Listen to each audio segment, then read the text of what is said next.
আমি সাজিদুল মন্ডল। আজকের আলোচনার বিষয় নবারুণ ভট্টাচার্য এবং তার সম্পর্কে আমরা বিস্তারিত জেনে নেব। তার প্রত্যেকটি রচনা সম্পর্কে জেনে নেব, যেগুলো অন্তত আপনাদের খুবই কাজে আসবে।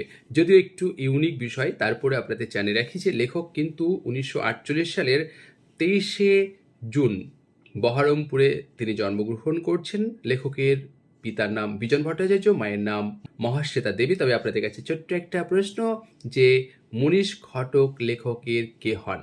লেখকের স্ত্রীর নাম প্রণতি ভট্টাচার্য, তিনি কিন্তু রাষ্ট্রবিজ্ঞানের অধ্যাপক ছিলেন। লেখকের ডাক নাম হচ্ছে বাপ্পা। লেখকের ডাক নাম বলতে বাপ্পা পাওয়া যাচ্ছে এই কারণে, মহাশ্বেতা দেবী তিনি উল্লেখ করছেন একটি জায়গায়, সেখানে আমরা জানতে পারছি লেখকের ডাক নাম হচ্ছে বাপ্পা। আর লেখকের বিখ্যাত একটি চরিত্র হচ্ছে ফ্যাতাড়ু, যদিও সেই ফ্যাতাড়ুকে কেন্দ্র করে তিনি গল্প সংকলন লিখেছেন, সেগুলো পরে আলোচনা করছি।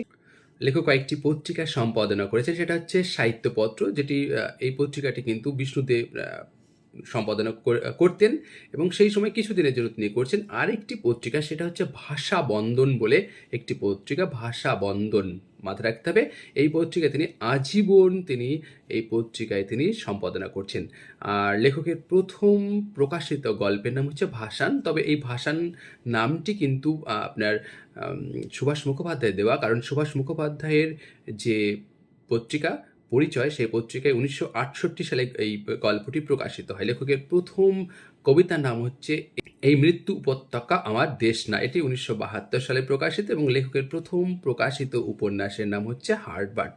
এবং হারবার্ট যদিও 70 দশকের নকশাল আন্দোলনকে নিয়ে লেখা বিখ্যাত একটি, এবং যেটিও পরবর্তীকালে চলচ্চিত্রিত হয়েছে। এবং এই উপন্যাসের জন্য তিনি কিন্তু, যদিও এটি তার প্রথম উপন্যাস, এবং এই উপন্যাসের জন্য তিনি নরসিংহ দাস পুরস্কার 1994 সালে, বঙ্কিম পুরস্কার 1996 সালে, আর সাহিত্য একাডেমি পুরস্কার তিনি পাচ্ছেন 1997 সালে। তাহলে এতগুলো কিন্তু তিনি পুরস্কার লাভ করছেন। তাহলে বাকি জিনিসটা আপনাদের জানিয়ে রাখি। নবারুণ ভট্টাচার্যের একটি বিখ্যাত উক্তি, শিল্পীকে যে ক্রয় করা যায় না, এই বিখ্যাত উক্তিটি কিন্তু নবারুণ ভট্টাচার্য উত্তরাধিকার সূত্রে কিন্তু পেয়েছেন, কারণ তার বাবা একজন নাট্য ব্যক্তিত্ব ছিলেন। বাবার সঙ্গে তিনি কয়েকটি নাটকে কিন্তু অভিনয় করেছেন, যদিও একটা হচ্ছে গত্যন্তর বলে করছেন, এবং সেই সময় ছাত্রদের চরিত্রে তিনি অভিনয় করছেন। এবং পরবর্তীকালে তার বাবারই লেখা দেবী গর্জন নাটকেও তিনি কিন্তু চরিত্রে অভিনয় করেছেন। লেখকের পুত্রের নাম কিন্তু তথাগত ভট্টাচার্য। লেখকের একটি বিখ্যাত উক্তি, আমি চাই লোকে আমাকে কমিউনিস্ট কবি ও লেখক হিসাবেই মনে রাখুক। এটা হচ্ছে তার একটি বিখ্যাত উক্তি।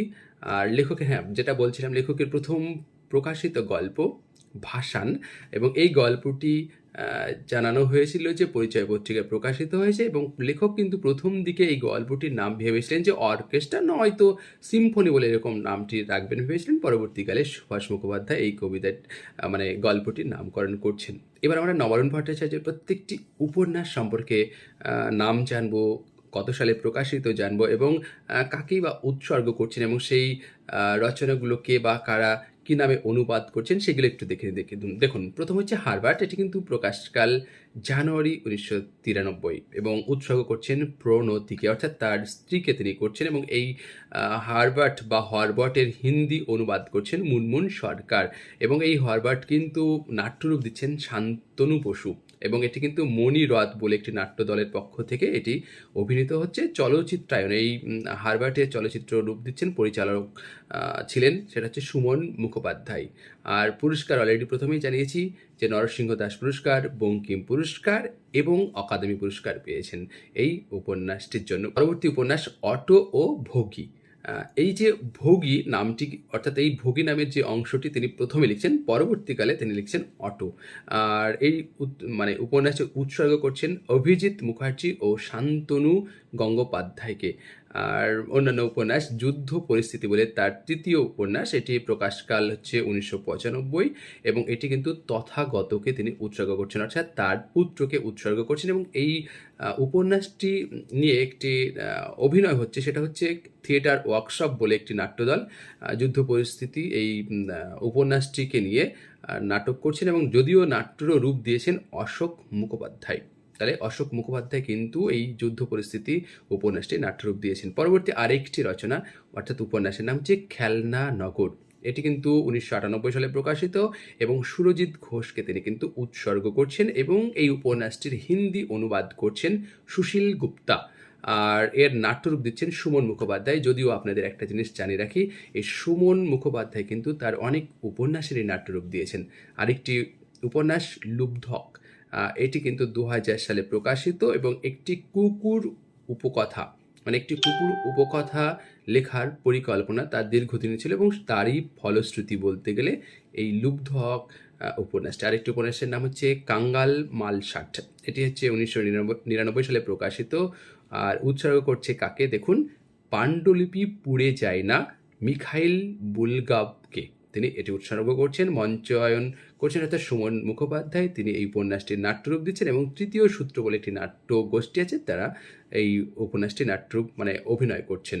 আর চলচ্চিত্রায়ন দিচ্ছেন সুমন মুখোপাধ্যায়ের পরিচালনায়। এই উপন্যাসটি কিন্তু 2013 সালে চলচ্চিত্র হচ্ছে। এরপর আরেকটি উপন্যাসের নাম হচ্ছে মসোলিয়ম, এটি 2004 সালে প্রকাশিত এবং তিনি উৎসর্গ করছেন রাজীব ও সুমিতা চৌধুরীকে। আর তার পরবর্তীকালে উপন্যাস সমগ্র বলে একটি বই বেরিয়েছে। আর আরেকটি উপন্যাস হচ্ছে মব লগে নভেল, তাহলে মব লগে নভেল, এবং এটি তার একটি অসমাপ্ত উপন্যাস। এবার তার গল্প সংকলন সম্পর্কে জানবো, কারণ তার গল্প সংকলনের একটি বিখ্যাত চরিত্র হচ্ছে ফ্যাতাড়ু। ফ্যাতাড়ুকে নিয়ে তিনি অনেক লিখছেন, যেমন হালাল ঝান্ডা ও অন্যান্য। এটি তার প্রথম গল্প সংকলন, এটি 1987 সালে প্রকাশিত এবং সুবীর বসুকে তিনি উৎসর্গ করছেন। পরবর্তী দ্বিতীয় গল্প সংকলনের নাম হচ্ছে নবরুণ ভট্টাচার্যের গল্প, প্রকাশকাল 1996 এবং ইনি এই গল্প সংকলনটি মানবেন্দ্রনাথ বন্দ্যোপাধ্যায়কে তিনি উৎসর্গ করছেন। পরে আরেকটি গল্প সংকলনের নাম অন্ধ বেড়াল ও অন্যান্য গল্প, এটি 2001 সালে প্রকাশিত এবং এই উপন্যাসটি তিনি উৎসর্গ করছেন সুমন মুখোপাধ্যায় ওরফে লালকে।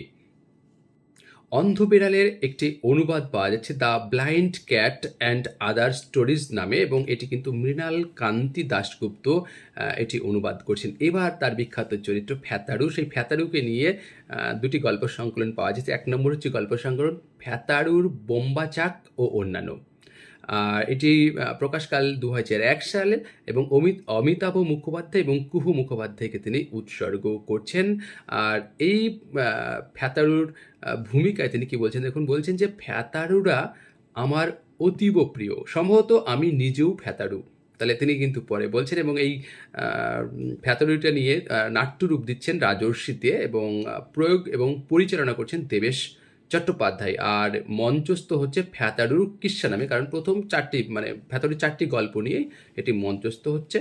আর শ্রেষ্ঠ গল্প আরেকটি গল্প সংকলনের 2006 সালে প্রকাশিত হচ্ছে শ্রেষ্ঠ গল্প এবং উৎসর্গ করছেন তার পিতা বিজন ভট্টাচার্যকে এবং তিনি সেই শ্রেষ্ঠ গল্প সংকলনের ভূমিকায় তিনি কি বলছেন দেখুন, বলছে আশা হতাশা জর্জরিত সাম্প্রতিক ইতিহাস আমার লেখক সত্তাকে কতটা আলোড়িত করেছে সেটা গল্পগুলোতে টের পাওয়া যাবে। অর্থাৎ তিনি গল্পের বিষয়গুলোকে তিনি তুলে ধরছেন।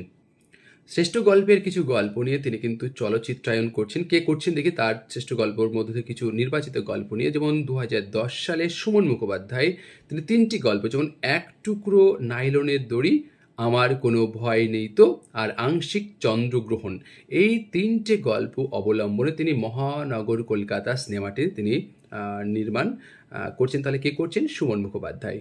তার আরেকটি গল্প সংকলনের নাম হচ্ছে প্রেম ও পাগল, এটি 2007 সালে প্রকাশিত এবং নীলাঞ্জনাকে তিনি উৎসর্গ করছেন এবং এই গল্প সংকলনে মোট 14টি গল্প রয়েছে।